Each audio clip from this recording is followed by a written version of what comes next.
Okay, Juliette. We're up to the fight that transpired on January 18th of 2016. This fight went on for a long time over the phone and over emails. And let me make it clear that I was using your phone to call you. I was not trying to call your mother. But your mother has control of your phone. She reads your emails.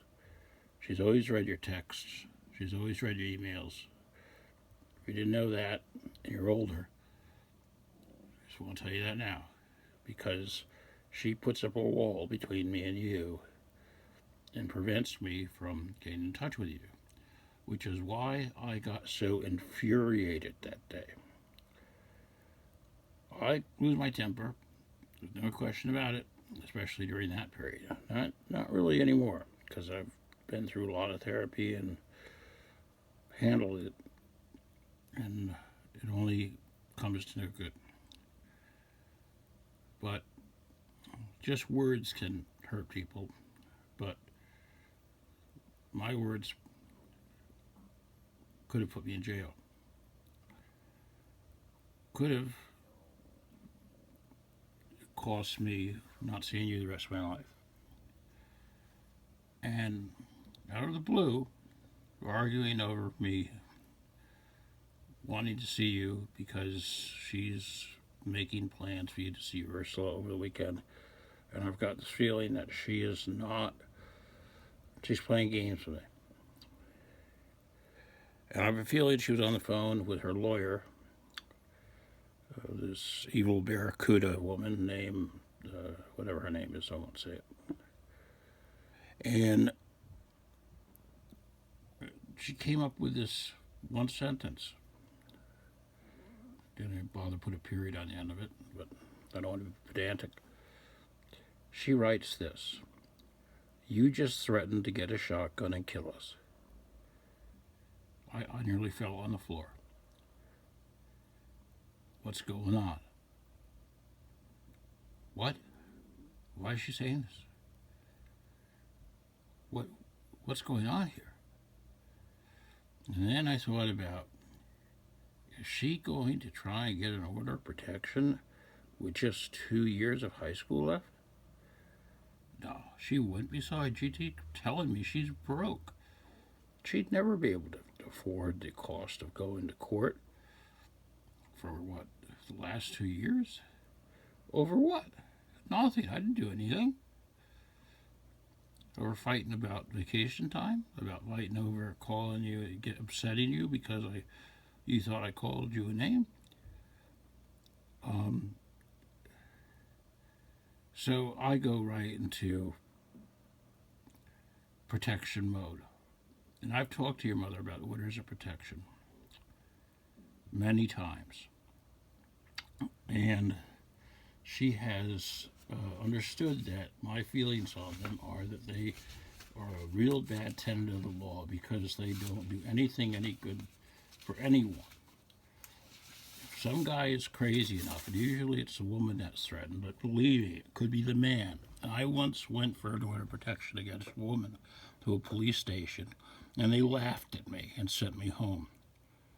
So it just shows you the bias there is towards women when it comes to domestic violence, when it comes to orders of protection. But I wasn't even at your house, and there was no witnesses, except you were there. And I said, well, she can't get an order of protection. How was she going to call the police? It's a phone call, and she can't record a phone call because that's illegal unless she tells me she's doing it.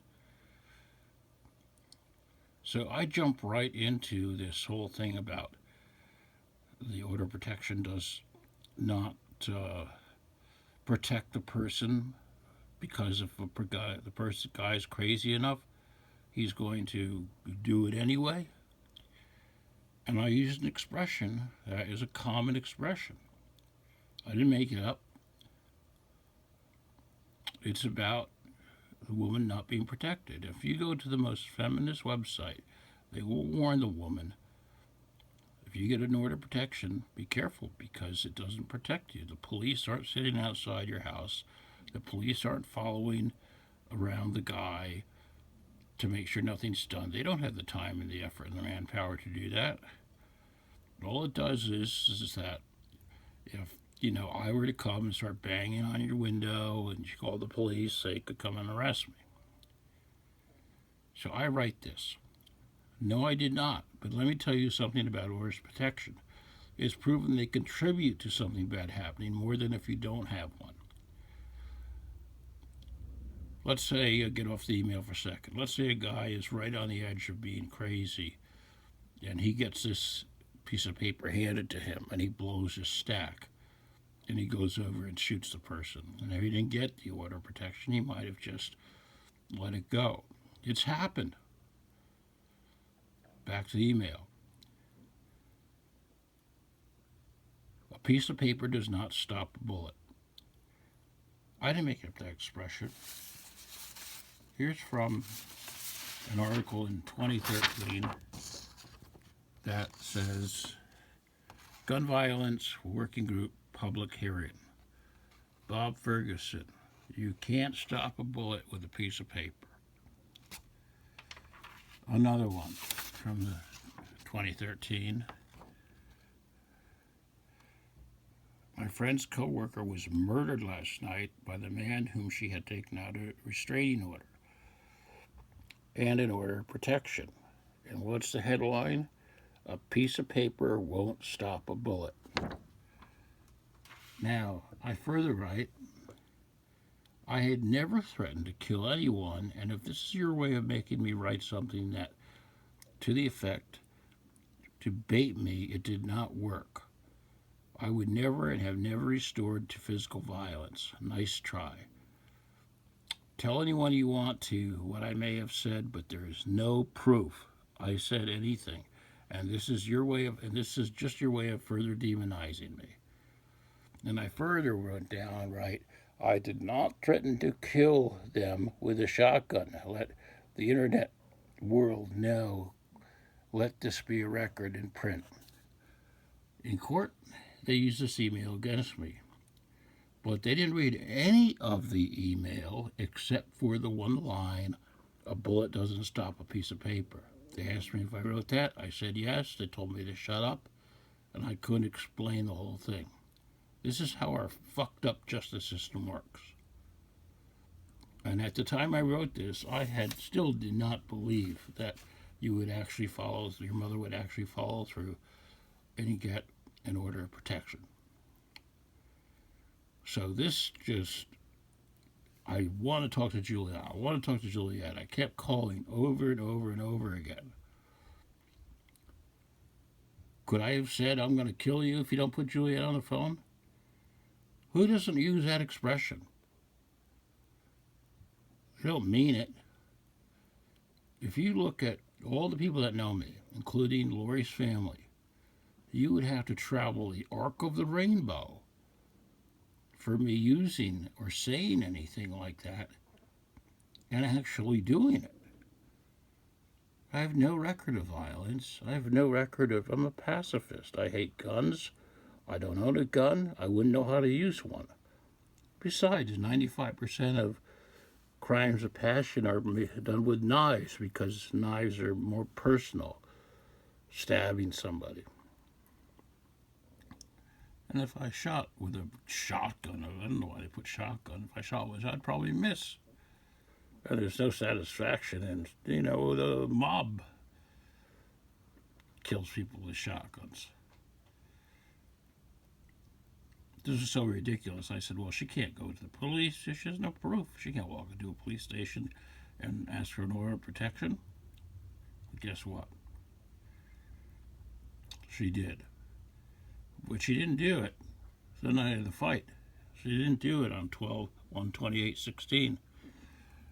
At the end of the night, she said she was going to bed. Juliette has to go to school the next day. And I do get a text from Juliette's phone saying, I'm tired, I want to go to bed, which I do believe that your mother wrote. But she's telling me, and this is very important, and this came out in court too, she's telling me that I'm upsetting you because You can hear me screaming. I called you a snitch for telling your mother something that I did. And, all the screaming that's going on between you and your mother, that it's upsetting you that you're hearing it. Is that, how are you hearing this? And I said, do you have the speakerphone on?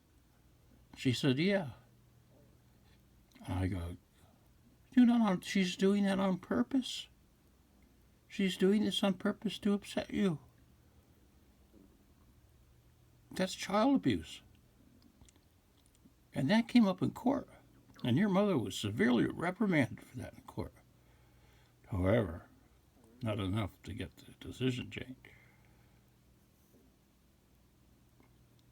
And in court, she said that she was so upset that she had to stay in a motel in Manhattan that night. And my stupid public defender didn't even go to ask for the receipt for the hotel. Who pays $200 a night to hide in a hotel in Manhattan when you can go to some cheap place in Westchester or a friend's house? And you went to school the next day. I checked, I have it on record that you went to school on the 24th, Friday. She didn't fill out an order of protection that night. She didn't fill it out till Monday. What does that tell you?